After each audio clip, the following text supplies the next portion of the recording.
You ask Tiger to solve. This deals with linear equations with one unknown.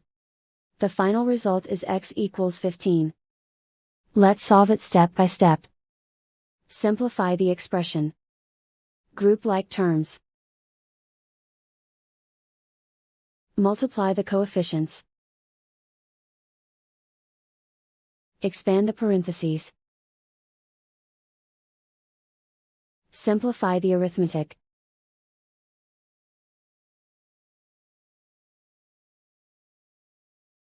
Group all constants on the right side of the equation. Add 64 to both sides. Simplify the arithmetic.